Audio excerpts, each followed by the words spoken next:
Crayons are one of the basic supplies that I'm always in need for. Some dog. That looks cute. Oh, this is great. I can do verbs, I can do opposites, award certificates. So when they just get a little certificate, it's a big thing to them. One free and equal. I like this one better. You know what we need is some labels. It's a good treasure box, see? A lot of times we just buy out of our pocket, and before school even starts, I mean, I can honestly say 2 years ago, before school started, I had already spent over $1,000 just for the classroom. Well, it makes me sad when children come to school unprepared. It's no fault of their own. And so as a teacher, we just make them our own children, and we make sure we have the supplies they need, such as book bags, pencils, and paper.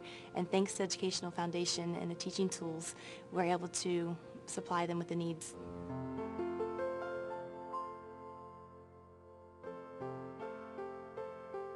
A lot of my kids are economically disadvantaged, so I need things that they otherwise aren't able to buy or their parents aren't able to buy, so I can give them these things when I get to school, and they're really happy and excited about learning, and they even boost their self-esteem because they have what they need to be successful in school. Most of the time, like if I go to the teaching store, I normally will get like the things that they need, the paper, the crayons, and things that I wouldn't be able to go out and get for everybody in my class, but I'm able to get them there and bring them back to those kids. For example, the kids that are homeless, I can actually get them a backpack or get them the supplies that they need. The teaching store has allowed me to be able to make sure that every child has all the materials that they need to help them become successful, because all of our children, they can't afford some of the supplies that we need. And believe me, teachers, they do their best. But I always count on once a month being able to go to that teacher store, because a lot of our kids, they don't even have books at home to read. By my being able to get those books from the teacher store, I'm more able to supply books at home, so my students are able to take books at home to read also.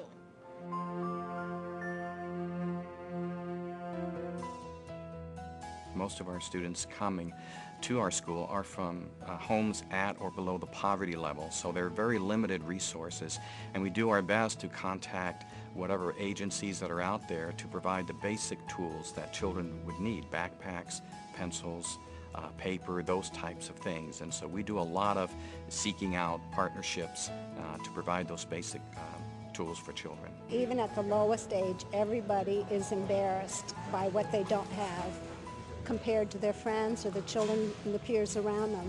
And so if we can get them on equal footing with supplies, we also feed them breakfast lots of times in these schools, they have a better chance of succeeding. You know, they don't have to worry about what they don't have.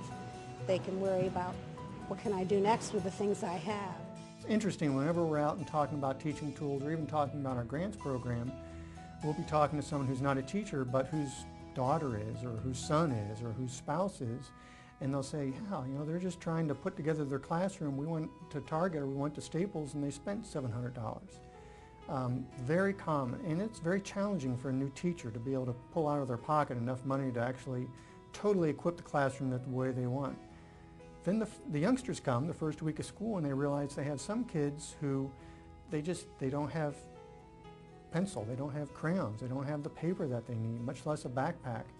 And out of the goodness of their hearts, you have teachers who are going into the pocket again and trying to provide for those kids, because they realize that if these students are sitting right next to someone who does have everything, that's affecting their performance. And believe it or not, kindergarten, first, second, third graders, they already realize that if they're in the have-not category, they consider themselves in a different class, and they just don't, they can't do as well without the tools that the other students have got.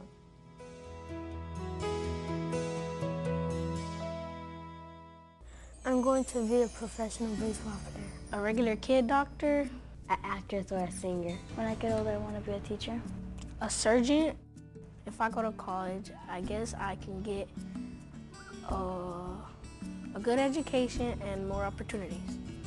People go to college so they can make something good out of themselves.